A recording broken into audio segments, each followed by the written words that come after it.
Hello, it's Amy. I'm here with Warmly Inscribed, The New England Forger, and Other Book Tales by Lawrence and Nancy Goldstone. And I've read one of Lawrence and Nancy Goldstone's books in the past, titled Used and Rare. And I think I may have read Slightly Chipped at some point, which was their second book, but I don't seem to have it on my shelf here. So if I did, it would have been something from a library at some point. But Warmly Inscribed is their third book, and its subtitle here, The New England Forger, refers to Kenneth Anderson, who was actively forging the signatures of famous authors and passing off later editions as first editions in the 1990s in the New England and Connecticut area of the United States. And it's hard to say just how many books he was able to pass off as authentic and how many made it out into circulation in the book world and how many were sold. Because it took several years for the evidence to mount up and for booksellers and buyers to catch on and for a case to actually be made. And Lawrence and Nancy Goldstone talked to one of the people who worked to make that case, who realized that these books that were being sold with these signatures were inauthentic, that Kenneth Anderson had in fact been sort of perfecting his craft and improving his ability to forge signatures.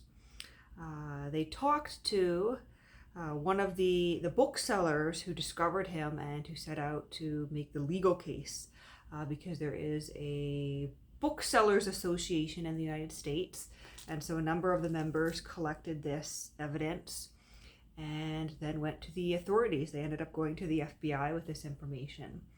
And, they sent off some letters, some emails, didn't get much of a response, and then realized that perhaps the reason they weren't being taken seriously is because they were describing it as, forgery. And, if you're outside of the book world and you don't read or collect books or really understand just, how much a book can go for, you might not take it all that seriously. And so they sort of had to reframe the issue in an email to the FBI as consumer fraud, and that's when action was taken. And he was indeed arrested and charged, and the deal ended up being that he would make restitution to the people that he'd knowingly sold these forgeries to. But there's kind of a tricky thing going on here, because the Goldstones admit that it's more than likely that some of these books, were sold by Kenneth Anderson to booksellers who then went ahead and sold them to their own clients. And those secondary booksellers, some of them, weren't so willing to admit to the fact that they bought those books from Kenneth Anderson, because that would require them, if they're honest, to then go back to the people that they sold them to in turn and refund them that money, and potentially in some cases be out hundreds or thousands of dollars. And so that's, one of the reasons why it's so difficult to know just how many of those books ended up in circulation.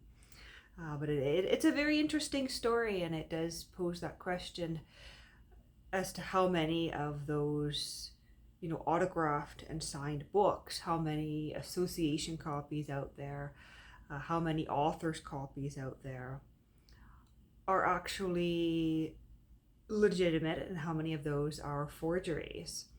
And so that's kind of the main story in here. Each chapter is a different tale from their lives. Of course, by this point, they're a husband and wife duo. They've published two somewhat, or I would say wildly successful books. And so they've matured in their knowledge and in their ability to buy and know the market and know a good book. And they've also sort of matured in their ability to give talks on books and to seek out librarians and booksellers And so they recount in here a trip to Washington, D.C. They take their 8-year-old daughter with them. There's kind of a funny story with a stuffed animal that goes missing. And compensation from the hotel because of that stuffed animal, that's later found, by the way, that leads to them getting a comped night and having $200 extra that they feel they can spend on this particular book they find. But they visit the Library of Congress, walk us through some of the key things there, walk us through some libraries in Washington, some bookstores and whatnot. And it's just kind of a fun little slim volume that's perfect for those of us who love hearing about book collections. They take a trip down to Florida, to Boca. The only reason that I know of the existence of Boca is because I've been watching through The Nanny, that American sitcom from the 90s, and she's always talking about her mother wanting to move to Boca. And so I sort of understand that that's kind of a retirement community in Florida. And previously, their daughter's grandparents had lived there.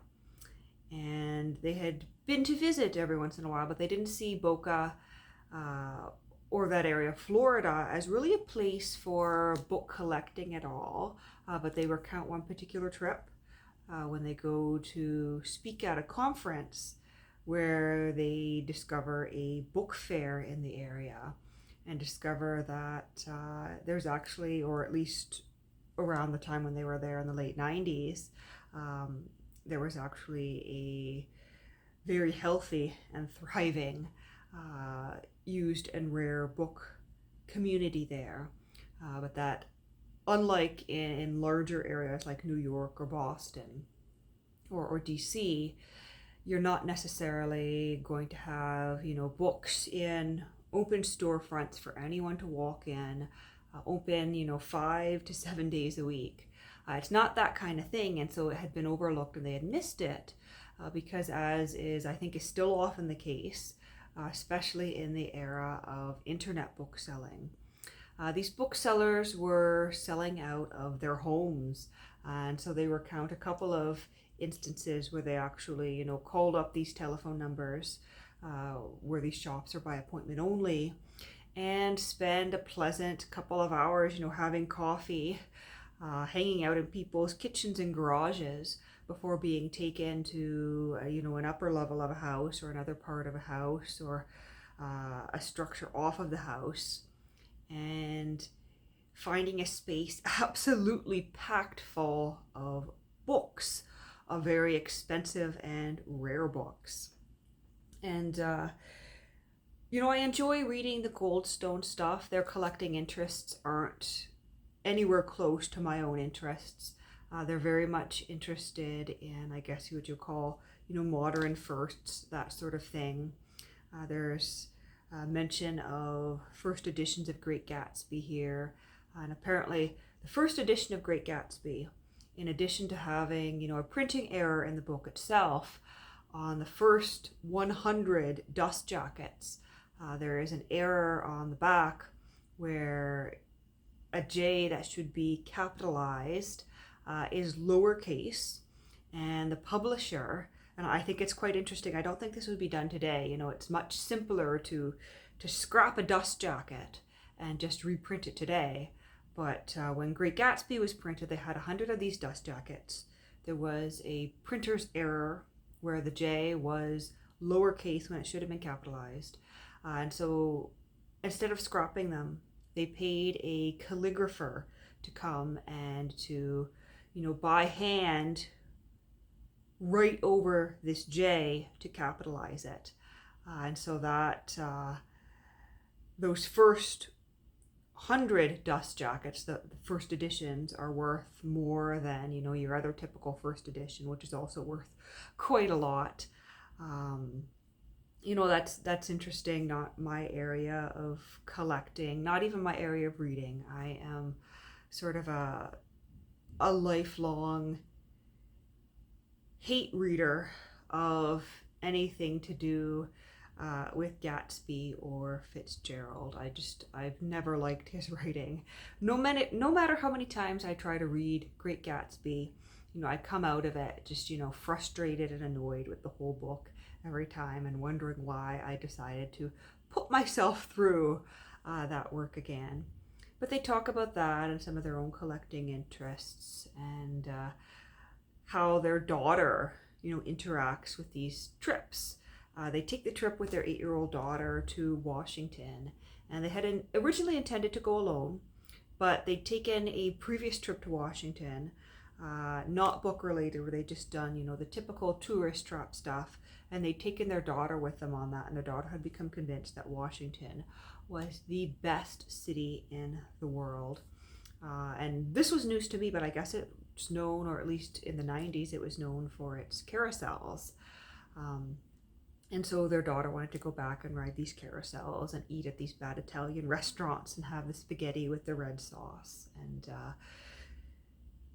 she begged to come, and so they brought her along with the understanding that she would have to be quiet. She would have to not complain about the food where they chose to eat, and that it would be a wholly different trip. But I think it's very interesting that their daughter enjoyed it, and they actually took their daughter with them when they toured the Library of Congress and met with the rare book librarian. And you can imagine how a rare book librarian feels when a couple shows up with an 8-year-old to look at these, rare books and to tour something that you would typically think of as adults only.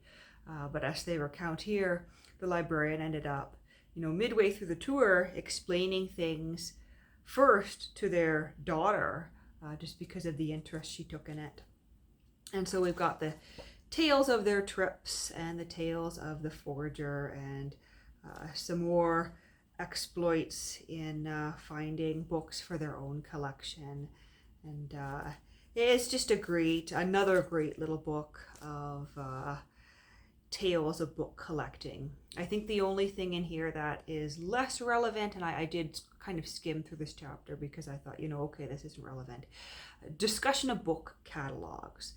Back in the day, before the internet popularized, online book listings, it was common for booksellers to publish a physical catalog, and often these catalogs would be quite well made, glossy photographs, full color, and they would get mailed out to anyone looking to purchase books, anyone who was on the list who had purchased from that seller before. And they note here this shift in the 1990s from book catalogs into online listings and online book selling, and they're commenting, wondering whether what they refer to as ABE books, I call it ABE because that's what I know it as now, whether the ABE book site is going to last. They mention a couple of other online marketplaces that I'm not aware of.